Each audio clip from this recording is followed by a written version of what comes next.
جب اس حزم اور احتیاط کے ساتھ انسان گزرتا ہے راہ حق پر، صراط مستقیم پر، تو اس مسافر زندگی کو کہتے ہیں کہ یہ متقی شخص ہے۔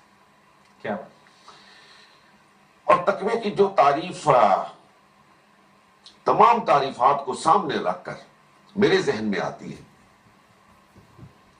حضرت سیدنا عمر رضی اللہ تعالی عنہ کے اس فرمان کی روشنی میں کہ وہ شخص جو زندگی بھر اپنے ذہن میں خدا کو حاضر، خدا کو ناظر سمجھتا ہے، وہ دیکھتا بھی ہے، وہ سنتا بھی ہے، آپ خلوت میں ہوں یا آپ جلوت میں ہوں، دن کے اجالے میں ہوں، رات کی تاریکی میں ہوں، بند کوٹھری میں ہوں یا کھلی چھت پہ ہوں، آپ کا جو عمل بھی ہے وہ اس مالک، جزا اور سزا کے مالک کے سامنے ہے، اس احکم الحاکمین کے سامنے ہے جس کے روبرو آپ نے پیش ہونا ہے اور اپنے ہر عمل کے بارے میں اس کے سامنے جواب دہ ہونا ہے۔ جب یہ فکر انسان کے ذہن پر غالب آ جاتی ہے، جب یہ سوچ آپ کے فکر و عمل کا احاطہ کر لیتی ہے، تو پھر ایسا شخص متقی بن جاتا ہے، اس لیے کہ اس کی فکر پر یہ غلبہ ہوتا ہے کہ میں ہر آنکھ سے بچ سکتا ہوں، میں کیمرے کی آنکھ سے بچ سکتا ہوں، لیکن اس احکم الحاکمین کی آنکھ سے میں نہیں بچ سکتا۔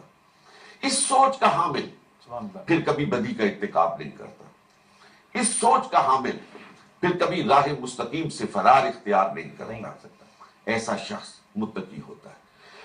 قرآن مجید فرقان الحمید نے رمضان کے فلسفے کو اسی انداز میں بیان کیا ہے کہ یہ پورا مہینہ انسان کی فکر میں، انسان کی سوچ میں ایک انقلاب لاتا ہے۔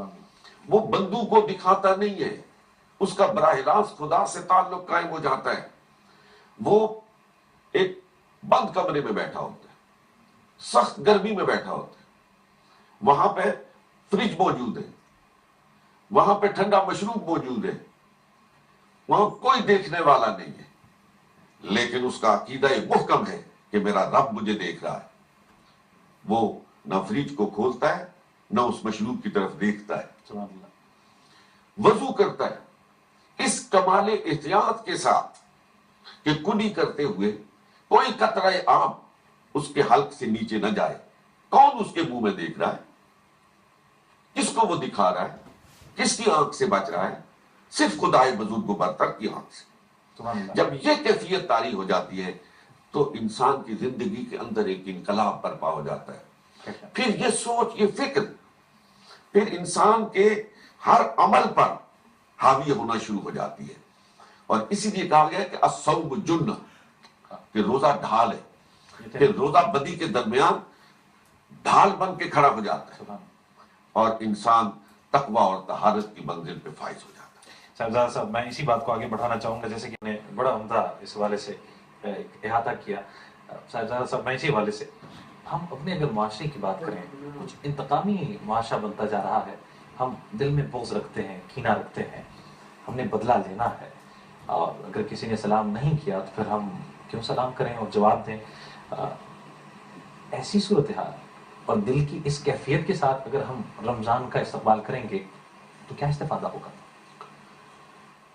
گزارش یہ ہے کہ رمضان مواسات کا مہینہ ہے، جی، مواخات کا مہینہ ہے، رمضان صبر کا مہینہ ہے، رمضان شکر کا مہینہ ہے۔ سبحان اللہ۔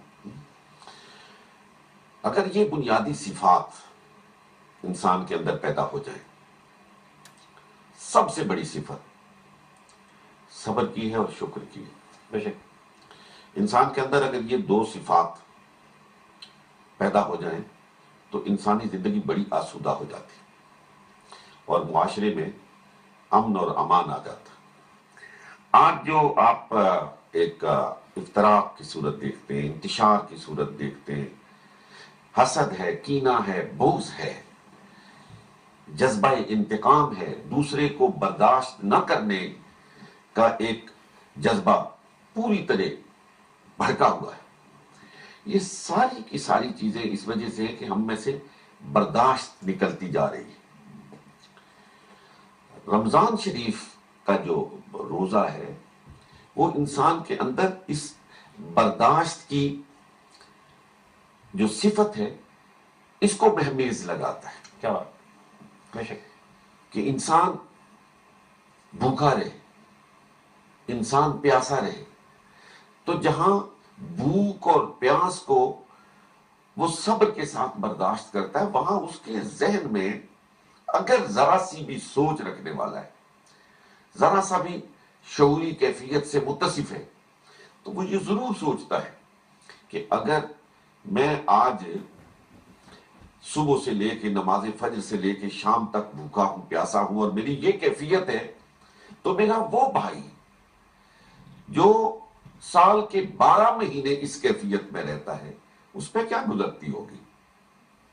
اس سے جذبہ ترحم پیدا ہوتا ہے، اس سے دوسروں کے بارے میں فکر مندی کی ایک کیفیت پیدا ہوتی ہے، اور اس فکر مندی کو صرف پھر جذبات کی حدود میں ہی نہیں، صرف سوچ کے احاطے میں نہیں، اس کو پھر عمل کی صورت میں ظاہر ہونا چاہیے کہ ان کے ساتھ ایک تعلق محبت پیدا ہو، اور صرف رمضان شریف میں افطاری کا اہتمام نہ ہو، رمضان شریف میں صرف سحری کا اہتمام نہ ہو، اس کو آگے بڑھنا چاہیے، اور باقی 11 مہینے بھی جو مخیر حضرات ہیں ان کا دسترخوان معاشرے کے ان لوگوں کے لیے جو کسی وجہ سے ان نعمتوں سے محروم ہیں، ان کے لیے کھلا رہنا چاہیے۔ سبحان اسی طرح جو سید الرسول خاتم الانبیاء علیہ الصلوۃ والسلام نے روزے کے متعلق ارشاد فرمایا کہ اگر کوئی آپ کو گالی دے تو اس گالی کا جواب گالی سے نہ دیں، آگے سے جواباً آپ یہ کہیں، کیا خوبصورت تعلیم ہے، انی صائم، میں تو روزہ دار ہوں، میں نے صرف کھانے سے ہاتھ نہیں روکا ہے، ہر وہ چیز جو منہیات میں سے ہے، جس سے اللہ اور اللہ کے رسول نے روکا ہے، رمضان ہو یا غیر رمضان ہو، انی صائم ہوں، میں روزے سے ہوں، میری زبان پر گالی نہیں آ سکتی۔ آپ کے مجلس میں کوئی غیبت کر رہا تو آپ اسے کہیں کہ انی صائم، پلیز آپ اس کو روکیے، اس لیے کہ میں روزہ دار ہوں، یہ چیز میرے روزے کو مجروح کرنے والی ہے۔ اسی طرح کوئی فتنہ و فساد پیدا ہو جائے، کوئی آپ کے ساتھ الجھ پڑے، تو کیا خوبصورت ڈھال ہے آپ کے پاس کہ آپ کہیں کہ نہیں، میں آپ کی بات کا جواب نہیں دے سکتا ہوں، انی صائم ہوں، میں روزہ دار۔ اب آپ غور فرمائیے کہ اگر پورا مہینہ یہ تطہیر عمل جاری رہے، یہی ترتیب رہے، تو ایک مہینہ انسانی زندگی پر اتنے نقوش ثبت کرتا ہے کہ پھر باقی 11 مہینے بھی وہ خوشبو جامع مشام جان کو معطر کرتی رہتی۔ سبحان اللہ۔ صاحبزادہ ساجد الرحمان صاحب آپ سے گفتگو جاری رہے گی، اسی بات گفتگو کی ہے میری بہن نے۔ قرآن کہتا ہے انما نطعمکم لوجہ اللہ لا نرید منکم جزاء ولا شکورا، تم کسی کو کھلاؤ پلاؤ تو پھر اس سے جزا کی توقع نہ رکھو، بلکہ پکار کے کہو کہ میں تم سے لا نرید منکم جزاء ولا شکورا، میں تم سے کسی شکر اور کسی بدلے کی توقع نہیں رکھتا ہوں، میں نے جو تمہیں کھلایا ہے پلایا ہے، جو تیری خدمت کی ہے، جو تیرا حق ادا کیا ہے، وہ اللہ کی رضا کے لیے کیا ہے۔ جب اس سوچ کے ساتھ مخلوق خدا کے ساتھ تعلق پیدا ہو جائے نا، یہ جو مخلوق ہے یہ اللہ کو بہت پیاری ہے، الخلق عیال اللہ، اللہ کہتا ہے یہ مخلوق میرا کنبہ ہے، اور کہا کہ سید الرسول علیہ الصلوۃ والسلام ارشاد فرماتے اگر کوئی شخص کسی انسان کی بھلائی میں اپنا وقت لگاتا ہے تو ادھر وہ کسی شخص کے ساتھ بھلائی کا آغاز کرتا ہے، اللہ رب العالمین اس کا کام بنانے میں مصروف ہو جاتا ہے، اس کی بھلائی پر توجہ فرماتا ہے، اس کے لیے اپنی رحمت اور برکت کے دروازے کھول دیتا ہے۔ آپ غور فرمائیں گے اسی روزے کے حوالے سے کہ روزہ اگر انسان سے رہ جائے جی تو کس کا حق آپ نے ادا نہیں کیا؟ اللہ کا جی حق اللہ ہے نا. جی لیکن اس حق اللہ کی ادائیگی کا کیا طریقہ اختیار فرمایا اللہ رب العالمین نے؟ کیا تلقین فرمایا؟ فرمایا فدیۃ طعام مسکین، کہ تم ایک مسکین کو کھانا کھلا دو، بس سمجھ لو میرا روزہ ادا ہو گیا. جی میں اللہ تم سے راضی ہو گیا.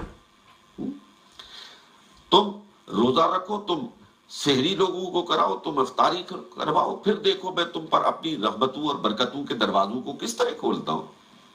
یہ فطرانہ کیا ہے کہ اے امیر لوگ، اے جن کو میں نے اپنی نعمتوں سے سرفراز کیا ہوا ہے، تمہاری دولت میں، تمہارے مال میں ان غریبوں، مسکینوں، یتیموں، مفلوق الحال لوگوں کا ہم نے حق مقرر کر رکھا ہوا ہے. ان پہ احسان نہ کرو، ان کا حق ان کو دو. وفی اموالہم حق معلوم للسائل والمحروم، کہ یہ جو سائل اور محروم ہیں ان کے حقوق تمہارے اموال میں متعین کر دیے گئے ہیں، تم ان پہ احسان نہیں کر رہے ہو. ہوتا یہ ہے کہ ہم جو ہمارا رویہ ہے، جو عمومی انداز ہے، کہ اگر ہم کسی شخص کے ساتھ کوئی بھلائی کرتے، کسی کو زکوٰۃ کا بھی پیسہ دیتے نا، تو ہم چاہتے ہیں کہ اس کی آنے والی نسل بھی ہمیں سلام کرتی رہے. اس رویے کی وجہ سے پھر وہ جو باہمی ایک محبت اور مودت کا تعلق پیدا ہونا چاہیے وہ نہیں پیدا ہوتا ہے. اگر صرف اللہ کی رضا کے لیے، اللہ کی خوشنودی کے لیے آپ بندوں کے ساتھ حسن سلوک کریں، ارحموا من فی الارض یرحمکم من فی السماء، اگر تم میرے بندوں پر رحم کرو، آسمان پر بیٹھا ہوا خدا تم پہ رحم کرے گا. بے شک بے شک.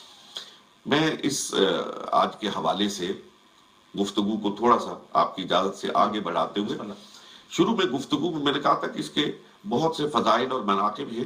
ایک کی طرف میں نے توجہ دلائی تھی سامعین اور ناظرین کی کہ یہ تقوی کا مہینہ ہے، اور دوسری جو اس کی خاص فضیلت قرآن نے بیان فرمائی وہ ہے شہر رمضان الذی انزل فیہ القرآن ھدی للناس وبینات من الھدی والفرقان، کہ اسی ماہ مقدس میں یہ کتاب مبین، یہ آخری صحیفہ ہدایت، آخری نبی جناب محمد صلی اللہ علیہ وآلہ وسلم کے قلب اطہر پر نازل ہوا. یہ وہ صحیفہ ہدایت ہے کہ کسی آسمان سے نازل ہونے والی کتاب کے بارے میں اللہ رب العالمین نے یہ ارشاد نہیں فرمایا کہ یہ کلام اللہ ہے، یہ اللہ کا کلام ہے. یہ واحد کتاب ہے جس کے بارے میں اللہ رب العالمین ارشاد فرماتا ہے کہ اس کا معنی اور مفہوم نہیں، اس کے الفاظ بھی نہیں، یہ میرا کلام ہے. اور کسی کتاب مبین کے بارے میں، کسی منزل من اللہ کتاب کے بارے میں اللہ رب العالمین نے اس کی حفاظت کا ذمہ نہیں دیا، اس لیے کہ یہی منشا ازدی تھا، یہی مشیت تھی. اس میں تحریف ہوئی، ترمیم ہوئی، اضافے ہوئے، قطر و بیونت ہوئی. لیکن اس کتاب کے بارے میں فرمایا انا نحن نزلنا الذکر وانا لہ لحافظون، ہم نے اس کو نازل کیا، ہم اس کی حفاظت کے ذمہ دار ہیں. اور اس کی حفاظت کی ذمہ داری کا انداز آپ دیکھیے کہ توریت، انجیل، زبور، یہ ساری منزل من اللہ کتابیں، ان سب پر ہمارا ایمان ہے. لیکن کہاں پورا مہینہ کسی کتاب کی تلاوت ہوتی ہے، کہاں آنکھ والے بھی پڑھتے ہیں اور کہاں نابینے بھی پڑھتے ہیں. سبحان اللہ. یہ وہ صحیفہ ہدایت ہے. آپ رمضان شریف میں ایک عجیب منظر دیکھتے ہیں. آپ مشرق، مغرب، شمال، جنوب، مسلم ممالک، غیر مسلم ممالک، دنیا بھر میں چلے جائیے، ایک عجیب سما نظر آتا ہے کہ وہ لوگ جو قرآن کو سمجھتے ہیں، جو اس کے معنی اور مفہوم سے واقف ہیں، وہ بھی، اور وہ دیہاتی ان پڑھ جو صرف قرآن کو سن سکتا ہے، سمجھ نہیں سکتا ہے، وہ بھی ہاتھ باندھے کھڑا ہے. اور جس طرح سمجھنے والا لطف اٹھا رہا ہے، اسی طرح وہ نہ سمجھنے والا بھی قرآن کے الفاظ محظوظ ہو رہا ہے، سے محظوظ ہو رہا ہے. اور پورا مہینہ ان فضاؤں میں، ہواؤں میں قرآن کے الفاظ اپنا نور بکھیر رہے. سبحان صاحبزادہ صاحب، اسی بات کو ہم 1000 مہینوں سے بہتر ہے. یہ صرف نازل ہونے کا یہ اجر ہے، یہ بڑائی ہے، یہ برتری ہے. اس کو پڑھنے کا، اس کو اختیار کرنے کا، اس سے وابستگی اور اس سے نفی ہونے کا کیا عالم ہوگا. قرآن ہی کی بات ہو رہی ہے. ہم ایک کنفیوژن ہمارے معاشرے میں یہ بھی پائی جاتی ہے، کوئی مائل ہے صرف پڑھنے پر، کوئی صرف معنی و مطالب پہ زور دے رہا ہے، صرف اس کا ذکر کر. کچھ فرمائیے، قرآن سے جو نسبت ہے، جو حکم دیا گیا ہے، وہ کیا ہے؟ فقط پڑھنا ہے، سمجھنا ہے، اس کی دعوت دینی ہے. کس حد تک ہے؟ ایک مسلمان کی کیا ذمہ داری ہے؟ کیا ارشاد فرمایا کیا ہے؟ بڑے اہم نقطے کی جانب آپ نے مجھے بھی اور غالباً سننے والوں کو بھی توجہ دلائی ہے. ہماری خوش بختی ہے کہ آپ سے سیکھنے کو ملے. دیکھیے جی، عام طور پر آج کل لوگ فکر رسا کی بہت گھوڑی دوڑاتے. سوچنے کا ایک عمل ہے، اس میں لوگ ہر آدمی کو سوچنے کا حق حاصل ہے جی. کہ جب آپ قرآن کو سمجھ نہیں لے، اس کے معنی سے، مفاہیم سے واقف نہیں، جب آپ قرآن کی مراد سے واقف نہیں، قرآن کی زبان سے واقف نہیں، تو پھر صبح سے لے کے شام تک اسے پڑھنے کا کیا فائدہ؟ عربی سیکھیے، اس کے بعد قرآن سیکھیے، قرآن اور معنی، قرآن کے معنی اور مفہوم سے آگاہ ہو، پھر اس کو پڑھیے، سمجھیے اور عمل کیجیے. بلا شبہ قرآن مجید فرقان الحمید کا نزول اسی مقصد کے لیے ہوا ہے کہ اسے سمجھا جائے، اور جو خدا آپ کو پکار کے کہہ رہا ہے، براہ راست آپ سے خطاب کر رہا ہے، آپ پھر اس پہ عمل کیجیے. لیکن بعثت رسالت میں آپ صلی اللہ علیہ وسلم کے جو مقاصد خود قرآن نے بیان کیے، لَقَدْ مَنَّ اللَّهُ عَلَى الْمُؤْمِنِينَ إِذْ بَعَثَ فِيهِمْ رَسُولًا مِّنْ أَنفُسِهِمْ يَتْلُو عَلَيْهِمْ آيَاتِهِ. میں صرف اس پہلی بات کی طرف توجہ دلانا چاہتا ہوں، یتلو علیہم آیاتہ. پہلا مقصد بعثت کیا ہے؟ تلاوت آیات بینات. سبحان اللہ. دوسرا کیا ہے؟ وَيُزَكِّيهِمْ، دلوں کو پاک اور صاف کرنا. وَيُعَلِّمُهُمُ الْكِتَابَ، پھر اس کتاب کو سکھانا کہ اس میں کیا بیان کیا گیا ہے، خدا تم سے کیا کہہ رہا ہے. والحکمہ، اور پھر حکمت. اور حکمت پہ لوگوں نے بہت بحث کی ہے.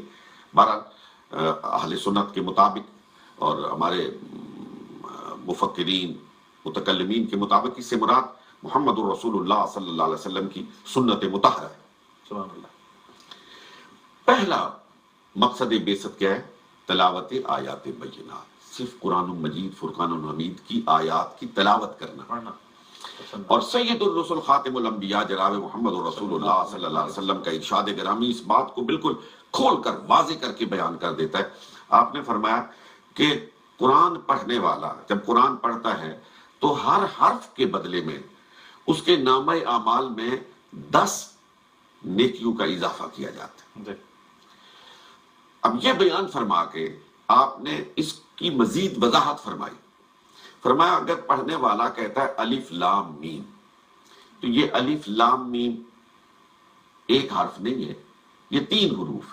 الف الگ ہے، لام الگ ہے، میم الگ ہے، یعنی اس پہ 30 نے کیا. یعنی اس پہ 30 نے کیا ہے. اچھا، یہ الف لام میم قرآن کے حروف مقطعات میں سے. اور حروف مقطعات وہ ہیں جن کے بارے میں تمام مفسرین کہتے ہیں اپنی تمام فکری جولانگاہ میں اپنی تمام تر کاوشیں بروئے کار لانے کے بعد کہ اللہ عالم و رسولہ، کہ ہماری سوچ تو یہاں تک جاتی ہے، باقی اس کا حقیقی معنی اور مفہوم کیا ہے یا اللہ جانتا ہے یا اللہ کا رسول جانتا ہے. میں جس جانب توجہ دلانا چاہتا ہوں کہ وہ 3 حروف جن کا معنی یا اللہ جانتا ہے یا اللہ کا رسول جانتا ہے، اگر قاری قرآن تلاوت کرتا ہے تو اس کے نامہ اعمال میں 30 نیکیوں کا اضافہ ہو جاتا ہے. قرآن کو سمجھنے کے لیے مسلمان معاشرے میں قرآن کی تعلیم اور تفہیم کا اہتمام از حد ضروری ہے. لیکن اگر بوجہ کوئی شخص قرآن کے معنی اور مفہوم اور عربی زبان سے واقف نہیں ہے تو اس پر قرآن کا دروازہ بند نہیں ہے. وہ تلاوت آیات بینات کرے. صرف تلاوت آیات بینات کے نور سے اس کا اپنا اندر بھی روشن ہوگا، اس کا گھر بھی روشن ہوگا، اور اس کا محلہ بھی روشن ہوگا، اس کے اہل و عیال بھی روشن ہوں گے، اور اس کی اندھیری قبر بھی روشن ہوگی۔ اور اگر پڑھتے پڑھتے اس دنیا سے چلا گیا تو حضور فرماتے ہیں جب وہ قبر میں پہنچتا ہے تو اللہ فرماتا ہے کہ میرے فرشتوں، یہ میرا محمد الرسول اللہ کا غلام قرآن پڑھتے پڑھتے آیا ہے، تھوڑا سا باقی ہے، باقی جا کے تم اسے پڑھاؤ۔ اور اس قبر کی کیفیت کو ذرا تصور میں لائیں کہ جہاں مومن بیٹھا ہوا ہے، فرشتے اس کے سامنے بیٹھے ہیں اور اس کو قرآن پڑھا رہے ہیں۔ صاحبزادہ صاحب فخر سے کہتے ہیں کہ ہماری روایت ہے، اور یہ جانتے بوجھتے ہوئے یہ امت روایات میں کھو گئی، خرافات میں کھو گئی۔ وہ روایت جو سرکار علیہ الصلوۃ والسلام کی روایت کے ساتھ مطابقت رکھتی ہو، وہ ہمارے معاشرے کا ایک سنہری ورثہ ہے، اس کو ضرور قائم رکھنا چاہیے۔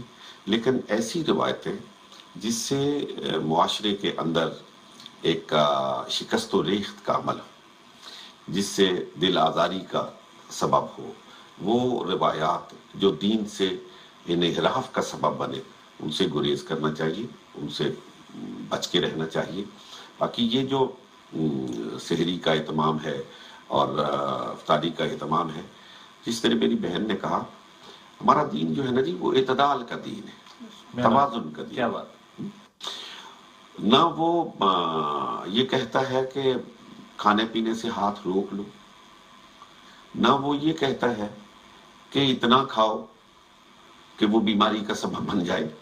کہ جنہیں کا مقصد سید الرسول علیہ الصلوۃ والسلام کا ایک فرمان جو ہے، اگر اس پہ غور فرمایا اور میرے سننے والے اس پہ توجہ دیں، اور اللہ مجھ جیسے لوگوں کو بھی اس پہ عمل کی توفیق عطا فرمائے۔ حضور سے رب العزت نے ارشاد فرمایا کہ اے میرے محبوب، اگر تم چاہو تو ہم اس احد پہاڑ کو سونے میں منتقل کر دیں۔ آپ علیہ الصلوۃ والسلام نے فرمایا، یا رب العالمین، مجھے یہ نہیں چاہیے، میں تو یہ پسند کرتا ہوں کہ ایک دن کھاؤں، ایک دن بھوکا رہوں۔ اللہ، اس کا فلسفہ دیکھیے سرکار کیا بیان فرما دیں۔ نبوت کی حکمت پہ قربان جائیے۔ آپ علیہ الصلوۃ والسلام نے فرمایا کہ جس دن بھوکا رہوں تو صبر کرو، اور جس دن کھاؤں تو پھر شکر کرو۔ اللہ، یہ دونوں کیفیتیں جو ہے نا، ان کے بیچ میں اعتدال کی راہ ہے کہ آدمی صبر بھی کرے اور کھائے تو پھر شکر بھی کرے۔ ماشاءاللہ، بہت شکریہ محترم جناب صاحبزادہ ساجد الرحمان صاحب، آپ کے یہاں